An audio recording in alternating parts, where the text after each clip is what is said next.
I'm back at the rear valance, center valance on the 59 Bel Air. So this is, I've been kind of just banging out the big dents, and I was looking down the length of it here, and that is not true. And this is not true. And what I think has happened is this has been totally flattened in right here. I need to, dish it back out more. This is actually, this from about here to here looks like it was flattened in at one time. I don't know if you're going to bounce around or not, but I've been just kind of, with the rounded hammer, just kind of out this block wood. Just been, yeah, you're bouncing all over there. I can see the camera, so I'll have to get one of my old ones and tripod it up. I'm hammering away on this, and what the problem is this thing is shaped like this.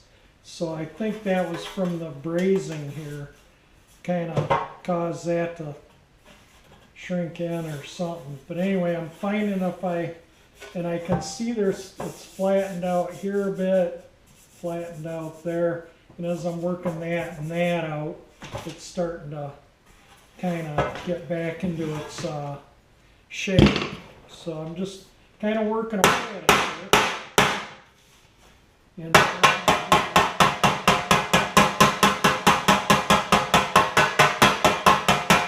but there's really a good dent right here. After this thing's brazed in, I might even just take the torch and melt that out and then just weld in the hole with my MIG welder. I'm just going to fuss with it a little longer because I know if I heat it, even enough to melt that braze off is enough to warp the heck out of it more. So I may not.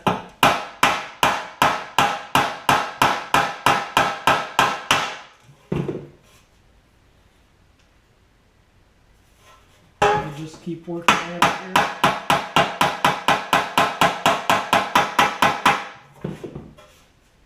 It's coming out and it's straightening out. Oh yeah, it's a lot straighter.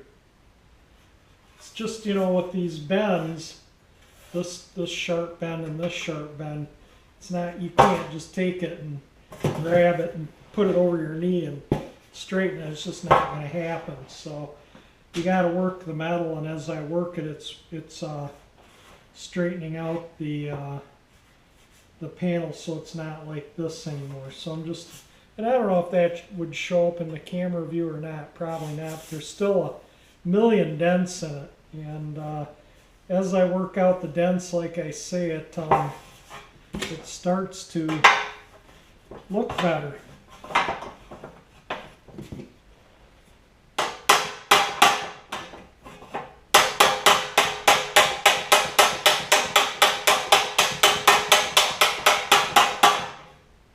Some of them are dented outward, some of them are dented inward. Somebody has worked this panel over in the past and poorly.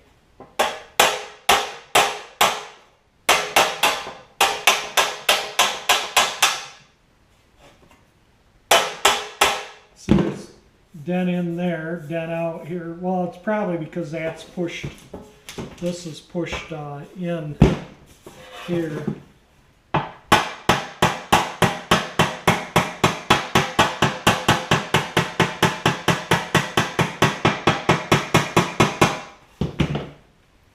Yeah, that's exactly what that is, and it's pushed in right down on this bottom edge too.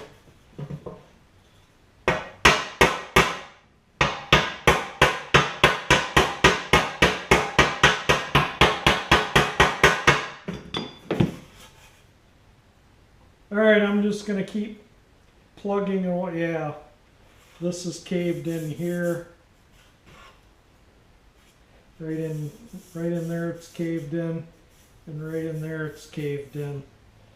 And I think once those two cave-ins are pushed out, this thing will be fairly straight. Still stoved in a little bit right here. I look down it, and from about there, right in there, it's still stoved in, right in here. The top edge is pretty good. This way is pretty good. Just needs a little more hammering in here and maybe in here. Just kind of round it out. I think if this is rounded a little bit more, that'll come back into shape.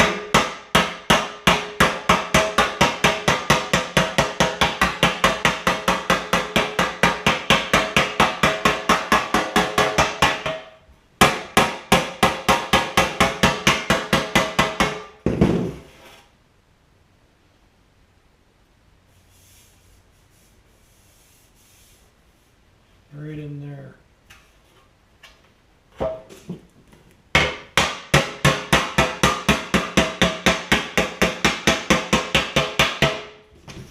got this thing about 90% looking pretty good. I don't think it's gonna, I think for the effort to get it that extra 10%, it's just not worth it. I'll just put a little filler on it. But what I'm doing now, you can see I've got more tools out. I'm using this kind of rounded with a flat round hammer.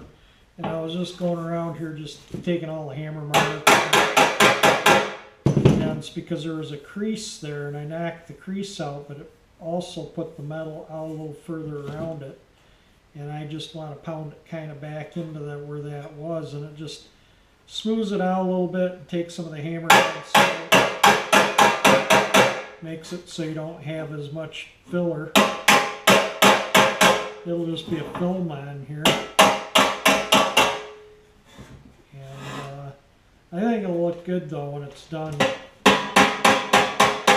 But anyway, I'm just going to go around and take all hammer marks, and as I take them out, it actually even looks a little better because I got it, like I say, 90%. Now that I'm just going around taking all these hammer marks and stuff out, I think that's moving the metal enough to where it's going to be a little better. I don't think I'm going to get it perfect because, like I say, somebody brazed patch on this back side for a hole that was drilled in it, and I think that just kind of sucked the metal in here, and that's why I'm having the problems right in here and here. It's actually exactly the same width almost from that braze. It's like between here and here, and but I think it'll be fine. I'm not gonna, I was thinking I'll get the torch and just clean that off and hammer it up. Then I got a whole weld shut, and then you got warpage again, and then you're hammering again. And I just thought, you know what, I'm just leaving it. And this looked, you know, it actually looked okay before, other than the paint was cracked. I think this thing's about as straight as I'm gonna get it. As I was hammering out these hammer marks, I was not only straightening it up, but I found another big area that was kind of pushed in right here, and a big area that was pushed in right here. Actually, it was right there. And actually, you might be able to see it in the video, the differences in the metal. It was right there. And then this side, pretty much all right in there. That was all kind of, wasn't as rounded as it should be. But anyway, it feels pretty good now, and it looks, I don't know if I can do this or not, let you, but it looks pretty decent.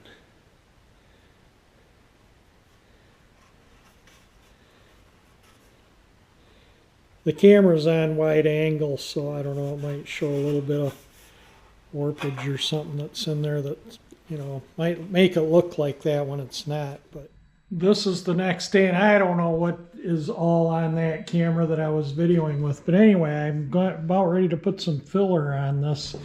This is just, the worst of it is right in here where that patch is brazed. And like I say, I'm not gonna, I think that'd make it worse trying to take that braze off and weld the hole in with my welder. So I'm gonna clean out that filler there before I put filler on it. I'm going to bead blast this whole thing here, and if it fits in my cabinet. So I still got a bit of work to do on it, but I went and bought some new Duraglass.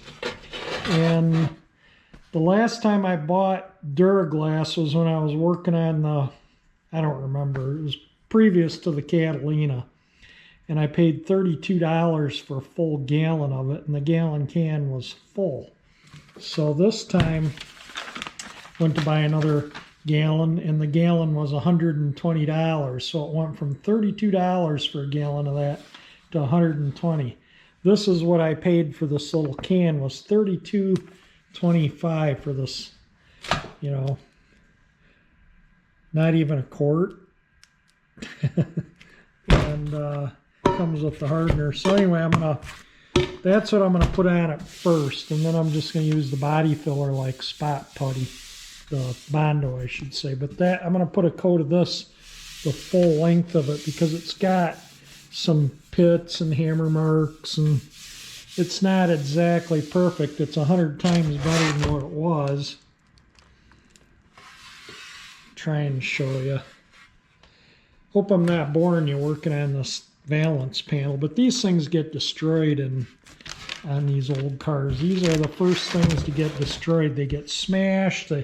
All the crud, you know, from the tires packs in them, and they get smashed because they're below the bumper. And every old car I've had that's had valance panels, the valance panel has just been destroyed on them, and had to straighten them up and repair them. But this thing was pretty badly like bowed, and I got it out to where it sits pretty good now.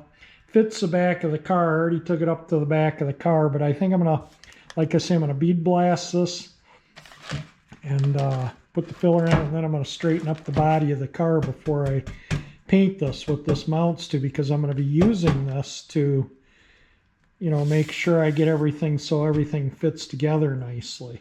So I'm just gonna rough this on it and then call it good, and then straighten up the back of the car where it has. I'll show you. Hang on. So you can, that doesn't have anything to do with the way it mounts there. This is the frame cross member, and I got to make a new bracket, so that's on my agenda. But you can see how it's bent up, and so I'm going to straighten that up.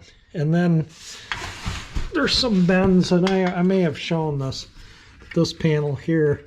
And you can see this part of the, this is part of the back of the body of the car, and you can see that's damaged too. But that's not enough to where I need to worry about it. I'm not going to even horse with that. And but I am going to straighten this up, because that's what that valance mounts to, and I want all this straight so I can, that won't be any big deal, and this won't be any big deal. That would be a bit of work, and that's not really affecting anything. I really do think that this car was, this damage was caused, you know, when they put those straps on it, you know, because they put hooks on your diff with chains that come out, and then there's those big rubber, if you look at those old conventional wreckers, and I'm sure that's what caused that. That was probably caused back when the car was new in that accident that the, you know, the original owner's family told me it was in a right front collision when it was new. So I'm assuming that when it was, maybe it damaged the radiator and they had to have it towed, and that was the damage the tow truck did, and that was maybe fixed. I'm assuming this may be fixed at the same time. But yeah, I also wanted to see about getting, hang on, let me get out from under. Another thing I was seeing about getting was another gallon of, you can see I have a gallon of black enamel, acrylic enamel. That's what the car is.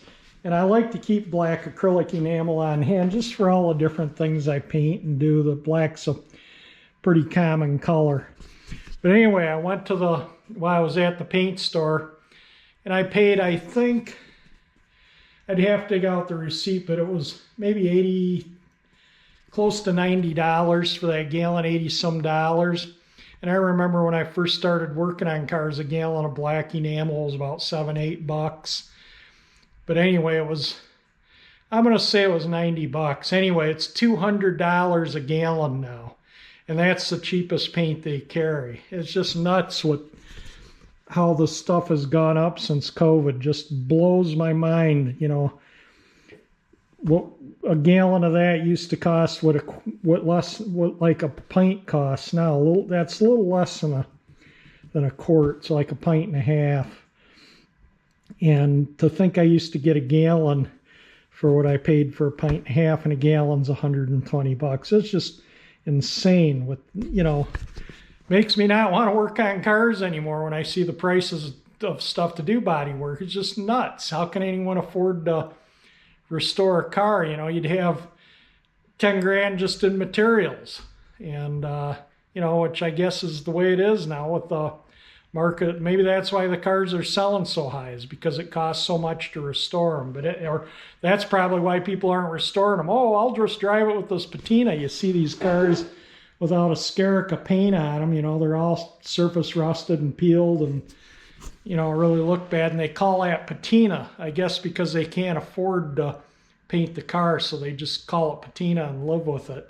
I call it terrible. I just, you know, depends on how you restore your car or what you want your car to be, but you know, come on, let's, you know, a good solid body, why not sand it out and paint it? You know, why drive around with, you know, scuffed up, messed up paint and surface rust? It just doesn't make sense, other than the cost of paint and materials. But anyway, I'm babbling on, so let me get to it. I'm gonna try and get this over in the bead blast cabin.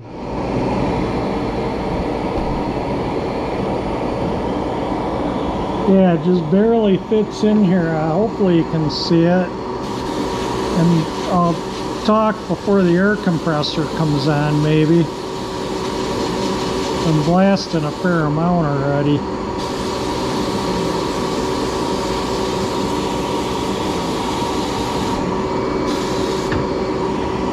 My screen up at the other end, or it's like a film you put on the inside to protect the window. Kind of, the film needs to be replaced. I guess I should do it, but I think I can finish blasting this thing up. Alright, you kind of get the idea of what I'm doing here. Trying to get all... Alright, and then there's the air compressor. So we'll call that good. This was kind of a pain to bead blast because it had to sit in the cabinet on an angle. So getting the ends and some of these from like maybe about here this way was very difficult on both ends. Front end, back, side. But I got most of it cleaned up good enough. I'll just clean it up the rest of the way with some sandpaper and sand everything out really good. And then I got to get that filler out of there yet. And then I want to get the car straightened up where it's bent there, and then I'll fit it, you know, get it all fit before I obviously paint it or body fill it or anything. But yeah, friends stopped by, a couple friends. So that kind of put an end to work here. And I also had to clean my glass cabinet too. I got to put this back in the, keep a bucket of the extra goodies under there. I had to change the filter for the vacuum. It was getting dusty in here. But anyway, we got to talking. And he was wondering what I was doing on the car. So look what I dug out. I'll show you what I dug out here. I think this is... I have a lot of new old stock parts for this car. And I want to show you. Let's see, I just had it right here. You know, it's still in the GM paper. Because I don't think they reproduced these. But they're the new old stock trim for here. That's one of the things I'm going to do this winter, is put this on. I know that I bought this stuff back in the 80s, and I bought the guy had everything. The whole setup, grill screen and all. It's 1, 2, 3, 4 pieces per side, I think. And I think I gave him like $20 or $25 for back in the 80s, you know, because nobody was fixing these cars up. And when I did find parts, I could get them, you know, ultra cheap. So when I'd see NOS stuff like this in swap meets back in the 80s for 59 Chevy, I always bought it. And I'm glad I did, because those things aren't cheap if you can find them, and what is reproduced is horribly expensive. But anyway, that's what's all in this stuff here, is all, you know, like new old stock trim for the front. So anyway, I just wanted to show you that, and I'm probably going to call it a night here, and we'll add on to this video some more tomorrow. I'm going to do a little sanding on this with the DA just to kind of see if there's anything else I can bump a little more before I put filler on it and then fit it to the car.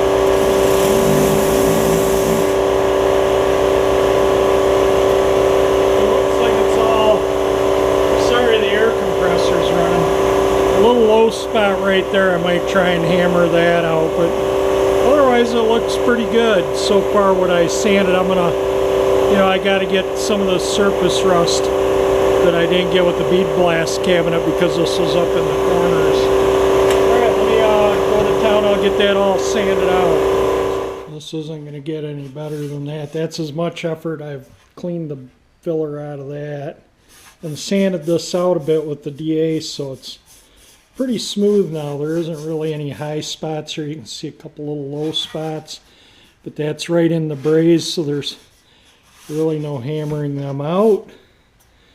So anyway, yeah, I think that's good enough to put a coat of filler on, then I'll start straightening the body of the car where this bolts to. Oh, and I gotta make